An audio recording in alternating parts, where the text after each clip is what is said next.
How many of you consider yourselves to be Floridians? That's either because you were probably born here or you lived here long enough to consider yourself one. Well, in the city of Rio de Janeiro, Brazil, the people of the city call themselves Cariocas. In a 2016 article by Sarah Brown, a freelance journalist, titled "How Did Rio de Janeiro Get Its Name?", I found out that the Carioca name was adopted by Portuguese settlers from an indigenous Tupi language, with the direct translation being a white man's home. But that is obviously not what it is known for anymore. It just represents the citizens of the city with their very kind, friendly nature, their fun-loving attitude, and their warmth around people. As the son of two Cariocas myself, I would know. Over the next few minutes, I want to share with you what you might find in the city of Rio, from its natural beauty to the rich culture of its people and the delicious foods they enjoy. Taking a step back from the bigger picture, we'll begin simply. To start things off, let's look at the landscapes and landmarks that surround the people of Rio. Starting with the Sugarloaf Mountain, or Pão de Açúcar. It sits almost 1,300 feet above the harbor and is called that for its obvious resemblance to a sugar loaf. And it would take you around 2 to 3 hours to climb, but you could avoid the trouble with a cable car ride to the top. Copacabana Beach is in fact one of the most famous beaches in the world, with its very popular nightlife. There's a lot of celebrations and events that take place on the beach, and it's natural beauty. It's a very pretty beach. Copacabana Beach is a 4-kilometer or 2.5-mile stretch of golden sand, and accompanying the Copacabana Beach is the Calçadão.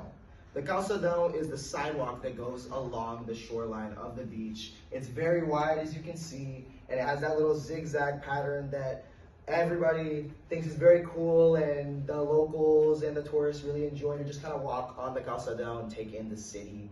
Or a lot of people like to ride bikes and do recreational exercises on the Calçadão.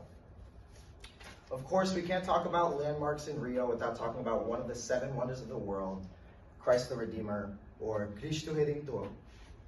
While on Encyclopedia Britannica reading Christ the Redeemer, published April of 2024 by Lorraine Murray, I learned that the statue was first proposed to be built all the way back in the 1850s, but was rejected at the time. It was only completed its construction around 80 years later in 1931. It stands 98 feet tall, 92 feet wide, and represents love and redemption for all people. These are some beautiful places, but there's also a lot to be said about the people of the city. We certainly can't talk about Rio without talking about the cultural richness of its people. Carnaval is a week-long festival held every year before Lent and is considered the world's largest carnival, with over 2 million people in attendance every single year. On Medium.com, a 2020 article titled "A Brief History of Rio Carnival" by Emmy Elliott, a cultural writer, she talks about how the first carnival was held in Rio all the way back in 1723, making this now a 300-year-old tradition. And I'm not sure how many of you are aware, but the Carioca people love their samba.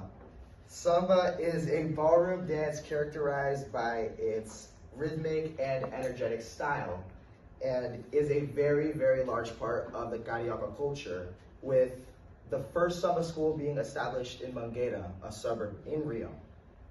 And it plays a large part in Carnaval as well. The Rio people know how to have their fun, but they also know how to cook.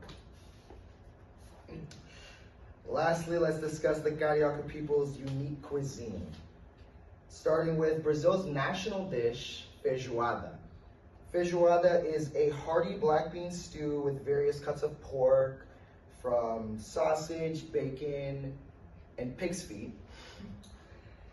Culture Trip published a brief introduction to feijoada, Brazil's national dish, in April of 2022 by Sarah Brown, where she talks about how feijoada, there's actually much debate on where the dish came from.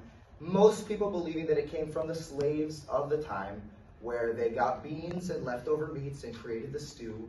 But many others also believe that it just came from the Portuguese settlers and they invented the dish themselves, which honestly, either way, whatever you believe, it doesn't really matter because today everybody enjoys some feijoada. So, it doesn't really matter. There's also coxinha. Coxinha is a deep fried dough filled with shredded chicken or really any other meat, and it's in the shape of a teardrop, as you can see. Coxinha is usually found in bakeries or food stalls, street vendors. It's more enjoyed as kind of like a snack, like a pastry, but not like, it's like a good substitute instead of like eating like a bag of chips. Some protein, and it's very delicious. And of course, I gotta get to my favorite, my personal favorite. Brigadeiro. Brigadeiro is a sweet treat from condensed milk, cocoa powder, butter, and chocolate sprinkles. You will find this usually at like birthday parties, celebrations, any sort of gathering of people. With all the other desserts, there's gonna be brigadeiro on a little plate, and all the Brazilians are just snatching it up, and I'm one of them. Very guilty of that. And if you do get the chance, I would highly recommend to try some brigadeiro. All that food talk made me a little hungry, so I think we should bring this home. To close things off, I hope you all learned a few new things about Rio de Janeiro and its people. Maybe one day you'll find yourself on Copacabana Beach, dancing a little samba,